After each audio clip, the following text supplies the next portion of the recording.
Doctor BR Ambedkar Konaseema జిల్లా మండల కేంద్రంలో కపిలేశ్వరపురం గ్రామంలో స్వర్గీయ గన్నమణి ఆనందరావు శత జయంతి వేడుకలు ఘనంగా నిర్వహించారు. కపిలేశ్వరపురం గ్రామంలో జన్మించి వ్యాపార రీత్యా ఒరిస్సా రాష్ట్రంలో స్థిరపడిన శ్రీమంతుడు స్వర్గీయ గన్నమణి ఆనందరావు జన్మభూమి రుణం తీర్చుకోవాలని సంకల్పం నేటి యువతకి స్ఫూర్తిదాయకమని పర్యాటక శాఖ మంత్రి కందుల దుర్గేష్, అమలాపురం ఎంపీ హరీష్ మాథుర్, ఏపీ రాష్ట్ర టీడీపీ అధ్యక్షుడు గాజువాక ఎమ్మెల్యే పల్లా శ్రీనివాసరావు, మండపేట ఎమ్మెల్యే వేగుళ్ల జోగేశ్వరరావులు కొనియాడారు. కపిలేశ్వరపురం గ్రామంలో గ్రంథాలయ భవనం, మార్కెట్ యార్డ్, శ్రీ సర్వరాయి జిల్లా పరిషత్ ఉన్నత పాఠశాలకు కంప్యూటర్లు, సీసీ కెమెరాలు, ప్రభుత్వ సామాజిక వైద్యశాలకు ఆక్సిజన్ ప్లాంట్, జనరేటర్, ఆధునిక వైద్య పరికరాలు వంటి ఎన్నో మౌలిక సదుపాయాలు కల్పించిన గన్నమణి ఆనందరావు చిరస్మరణీయుడు అన్నారు.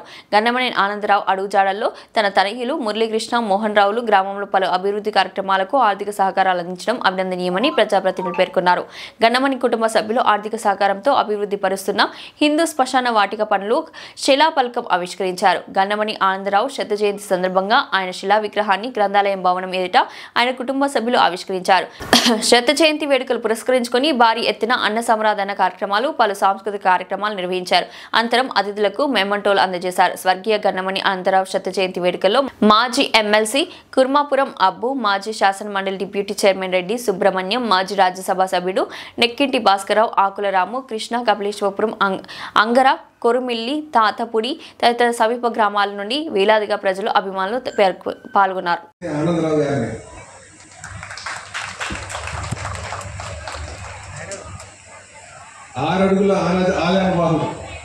పెద్దగా ఎప్పుడు వైట్ అండ్ వైట్లో ఉండి ఆయన అక్కడ నడుస్తూ వెళ్తుంటే అంటే మాకు చిన్నప్పటి నుంచి గాజువాక ప్రాంతంలో చెప్పాలంటే 71 నుంచి అది స్టార్ట్ అయింది. గాజువాక ప్రాంతం, ఆ ప్రాంతంలో వ్యాపారం అంటే ఆనందరావు గారే చేస్తారు అని చెప్పేసి ఒక ఆలోచన ఉండేది అందరికీ. ఈరోజు ఈ సభలో వచ్చి మాట్లాడడం మాకు చాలా ఆనందంగా ఉందని చెప్పేసి ఈ సందర్భంగా తెలియజేస్తున్నా. ఎందుకంటే సమాజానికి పెద్దవారిని కొంత స్ఫూర్తిగా తీసుకోవాల్సిన అవసరం ఉంది. వారు వేసినటువంటి అడుగుల్ని భావితరాలను గమనించాల్సిన అవసరం ఉంది. అలాగే ఈరోజు మీరు చూసుకుంటే వాళ్ళ అబ్బాయి అయినటువంటి మా మురళీకృష్ణ గారు వాళ్ళ బావగారిని పిలిచారు. వాళ్ళ బావగారిని పిలిచారు కానీ మీరు గమనించారు కదండి. పెద్దలు ఎప్పుడు ఏం చెప్తారంటే బావల్ని చాలా జాగ్రత్తగా, అంటే మా నాన్నగారు కూడా బావల్ని ముందు చూడని చెప్పేసి మాకు విషయం అని చెప్పి మురళీకృష్ణ గారు ఎంత ఎదిగినప్పటికీ కూడా మన బంధువులు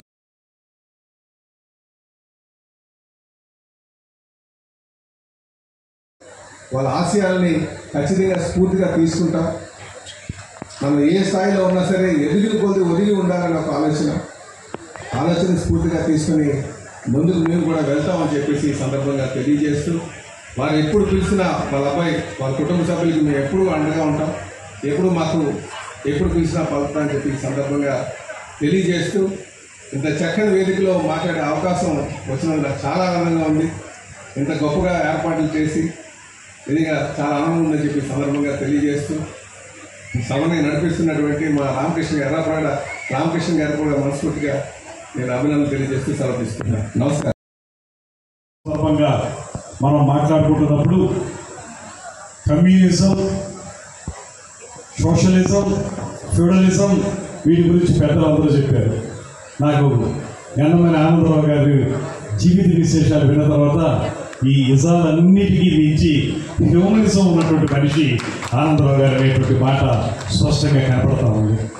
ఇప్పుడే పల్లా శ్రీనివాసరావు గారు కూడా చెప్తున్నారు, ఈ ప్రాంతంలో విద్య, వైద్యం అభివృద్ధి చేయడానికి కానీ సమాజ హితం కోరుకునేటువంటి కార్యక్రమాల్ని నిర్వహించడం కానీ ఇవన్నీ కూడా తొలి నుంచి కూడా తాను వ్యాపారంలో కొంత సంపాదించుకుని ఆ సంపాదించుకున్న దాంట్లో కొంత సమాజ హితం కోసం ఖర్చు పెట్టాలనేటువంటి ఆలోచన చేసిన మహానుభావుడు ఆనందరావు గారు అనేటువంటి మాటలో ఎటువంటి అనుమానానికి తావలేదు.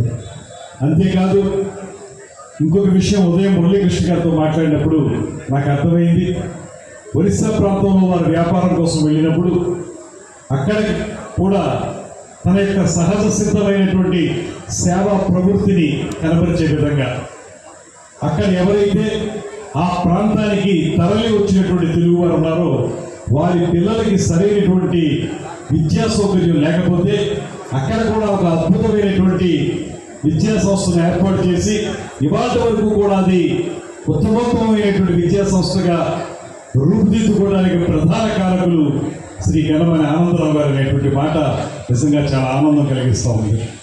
ఇప్పుడు కూడా చూస్తూ ఉంటే ఈ కరపత్రంలో నేను చూసినటువంటి అంశాల్లో ప్రధానంగా కనపడింది వారి యొక్క లెగసీని కంటిన్యూ చేసే విధంగా వారి కుటుంబ సభ్యులు కూడా ఇప్పుడు ఈ రోజు చేసినటువంటి కార్యక్రమాలు ల్యాబ్ ప్రారంభం, స్కూల్కు సంబంధించిన కంప్యూటర్లు ఏర్పాటు చేయటం, ఇలా విద్యకి వైద్యానికి సంబంధించిన కార్యక్రమాల ద్వారా గన్నమని ఆనందరావు గారి యొక్క శత జయంతోత్సవాన్ని ఒక అర్థవంతమైనటువంటి కార్యక్రమంగా రూపుదిద్దినందుకు వారి కుటుంబ సభ్యులకి మన అందరి తరఫున కూడా ప్రత్యేకమైనటువంటి అభినందనలు తెలియజేస్తా ఉన్నాను.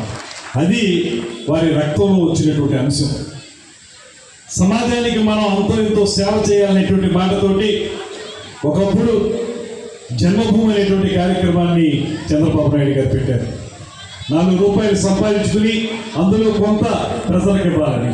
అదేవిధంగా ఇప్పుడు P4 అనేటువంటి కార్యక్రమం ద్వారా పేద ప్రజలకి 4 రూపాయలు సంపాదించుకున్న వాళ్ళు సహకారం అందించాలనేటువంటి మాట చెప్పారు. ఇలాగ ఒక ప్రత్యేకమైన కార్యక్రమాల్ని రూపొందించక ముందే 1950 ప్రాంతంలోనే ఈ ప్రాంతంలో కానీ ఆయన వ్యాపారం చేసినటువంటి ఒరిస్సా ప్రాంతంలో కానీ తాను సంపాదించుకున్న డబ్బుల నుంచి పేద ప్రజలకి సేవ చేయాలనేటువంటి తలంపుకి శ్రీకారం చుట్టినటువంటి మహానుభావుడు ఆనందరావు గారు అనేటువంటి మాటను కూడా ఈ సందర్భంగా గుర్తు చేసుకుంటూ, ఒక అన్న తమ్ముడి బంధుత్వం ఉంది. ఆయనతోనే నేను చాలా నేర్చుకున్నా. కానీ నాకు ఈరోజు ఈ వేదిక మీద వచ్చినప్పుడు వాళ్ళ నాన్నగారిని ఏ విధంగా ఆయన ఆశయాన్ని ఆయన ముందుకు తీసుకెళ్తున్నారో ఆయనే కాదు కుటుంబ సభ్యులు అందరూ కూడా ఇది చూసి ఎంత ఆనందంగా ఉందంటే, మీరు ఎక్కడికి వెళ్ళినా సరే మన గ్రామం, మన పుట్టిన గ్రామం మన బాధ్యత అనుకుంటూ ఈరోజు అనేక సందర్భాలు అనేక కార్యక్రమాలు తీసుకున్నారు. ఆనాడు మీరు చూశారు కోవిడ్ సమయంలోని ఆక్సిజన్ సిలిండర్స్ అయినా ఎంత ఇబ్బంది పడ్డారో ప్రజలు. కనీసం ఆక్సిజన్ దొరకలేని పరిస్థితి, ఎక్కడ లేని విధంగా ఎప్పుడు మీరు ఎక్కడ చూసినా రాష్ట్రంలోని CHCలోని మాత్రం ఒక ఆక్సిజన్ ట్యాంక్ నిర్మించడం, సిలిండర్ ఏర్పాటు చేయడం, లేకపోతే ఈరోజు వాళ్ళు కేటాయించిన 2D ఎక్కువ అయినా లేకపోతే కంప్లీట్ బ్లడ్ టెస్ట్ అయినా ఇవన్నీ ఎక్విప్మెంట్ అసలు ఏ CHCలోని కూడా లేని పరిస్థితి. కానీ అది వాళ్ళు లేదు, ఈ గ్రామంకి అది మనం ఇంపార్టెంట్ అని చెప్పి దాన్ని పూర్తి చేసి దాన్ని అందుబాటులో తీసుకొచ్చినందుకు వాళ్ళందరికీ కూడా ప్రత్యేక ధన్యవాదాలు తెలుపుకున్నా. అదే కాకుండా ఎడ్యుకేషన్లోని స్కూల్లోని ఆనందరావు గారు చదువుకున్న స్కూల్లోని కూడా ఈరోజు ఆయన ఏర్పాటు చేసిన కంప్యూటర్స్, ఎందుకంటే మీరందరూ చూస్తున్నారు ఏ విధంగా బయట ప్రపంచంలోని టెక్నాలజీ అనేది ముందుకు అడుగులు వేస్తున్నాయో. కానీ ఇక్కడ ఉన్న కొన్ని చాలా వరకు గ్రామాల్లోని కనీసం కంప్యూటర్స్ లేని పరిస్థితి. ఈరోజు అది నేర్చుకోవడానికి ఆన్లైన్ క్లాసెస్ అయినా లేకపోతే AI అయినా కొత్త టెక్నాలజీ అయినా ఇవన్నీ కూడా వాళ్ళకి అందుబాటులో లేని పరిస్థితి.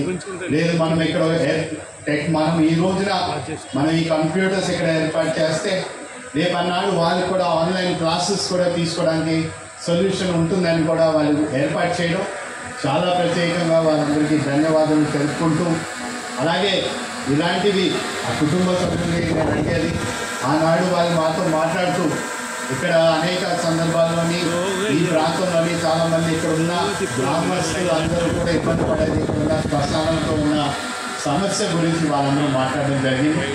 అప్పుడు ఆయన కూడా నాతో మాట్లాడుతూ మేము కుటుంబం తరఫున మేము ఖచ్చితంగా మేము దానికి మేము సపోర్ట్ చేస్తామని వాళ్ళు కూడా మాట్లాడుతూ, ఈరోజు ఆయన నాతో నేను గెలిచిన తర్వాత నాకు అడిగిన మొట్టమొదటి కార్యక్రమం అది.